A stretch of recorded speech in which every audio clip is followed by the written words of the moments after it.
का काम है। पिछले 11 साल में इस सरकार ने आवाम को सिर्फ और सिर्फ लात मारने का काम किया और अब ये बिल लेकर के आए हैं और उन्हें लगता है कि आप खामोशी के साथ उनके हर जुल्म और सितम को बर्दाश्त कर लेंगे। हमें पता है नहीं करेंगे, नहीं करेंगे ना। आप भी यहाँ मौजूद भी इस बात की गवाह है। मुझे पता है धूप बहुत ज्यादा है, इसलिए हजारों की तादाद में लोग दरख्तों के नीचे किनारे बैठे हुए हैं, वो बीच में नहीं आए।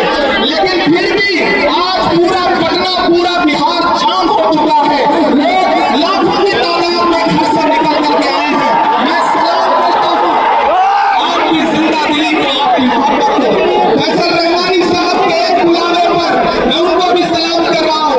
ये जो नई नस्ल है ये पानी की तरफ बह रही है, मैं इस नई नस्ल के बहने को भी सलाम करता हूँ।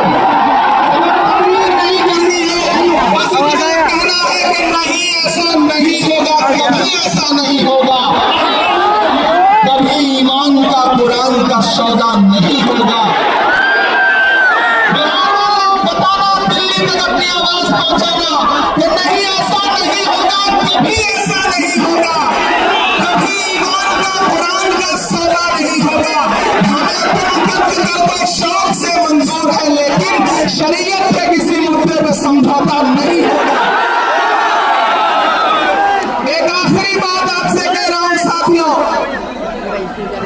आप एक चीज ध्यान में बिठा के रखना कि अगर ये बिल लोकसभा में आया और इसकी हिमायत में अगर 250 से ज्यादा वोट पड़े, 288 वोट पड़े, तो इस बिल की मुखालफत में लोकसभा में 232 वोट पड़े। लोकसभा में मुसलमान सांसद सिर्फ 24 हैं, तो 200 से ज्यादा इस देश के हिंदू भाई, दलित भाई, सिख भाई, ईसाई भाई जो मेंबर ऑफ पार्लियामेंट है, वो लोकसभा में रात के 3:30 बजे तक इस बिल के खिलाफ वोट कर रहे थे और आपसे कह रहे थे कि हम आपके साथ खड़े हैं। ये जो लहराता हुआ तिरंगा है, इस तिरंगे में जो आपका रंग है और जो उसके ऊपर अमन का रंग है, भाईचारे का रंग है, उसके ऊपर भी जो रंग है, ये तीनों रंग मिलकर कह रहे हैं कि ये मुल्क नरेंद्र मोदी जी की जागीर नहीं है, ये मुल्क हिंदुस्तान का हर इंसान का है। और हम अपने आबाओ अजदाद की जमीनों को बचाने के लिए, खानकाहों को बचाने के लिए, इबादतगाहों को बचाने के लिए, कब्रिस्तानों को बचाने के लिए जो कुर्बानी जरूरी होगी वो कुर्बानी देंगे, हम सड़कों पर बैठेंगे। मैं सरकार से कहना चाहता हूं कि जमहूरियत अकल से नहीं चलती है, जिल्ले इलाही, जमहूरियत इस किताब से चलती है। ये जो संविधान है जिसे डॉक्टर बाबा साहब अम्बेडकर ने अपने खून पसीने से लिखा था, इस किताब से मुल्क चलेगा, किसी भी अकड़ और जिद से नहीं चलेगा। नरेंद्र मोदी जी, आपको ये समझना पड़ेगा कि आप हमारी हिमायत में जो बिल लेके आए हैं, हमें पता है वो हमारी हिमायत नहीं बल्कि हमें बर्बादी का सामान लेकर के आए हैं। आपकी साजिश हम समझते हैं, आपकी मंशा हम समझते हैं और हम इस बिल के खिलाफ खड़े हैं।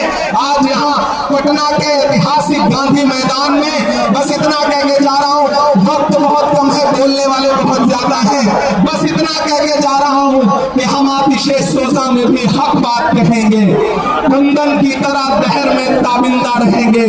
तारीख बताती है कि हर दौरे सितम में हम जिंदा थे, हम जिंदा हैं, हम जिंदा रहेंगे।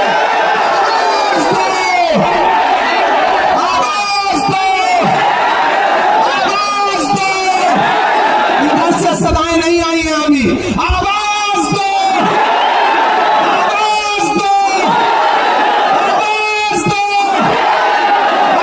इंकलाब, इंकलाब, इंकलाब। बहुत शुक्रिया।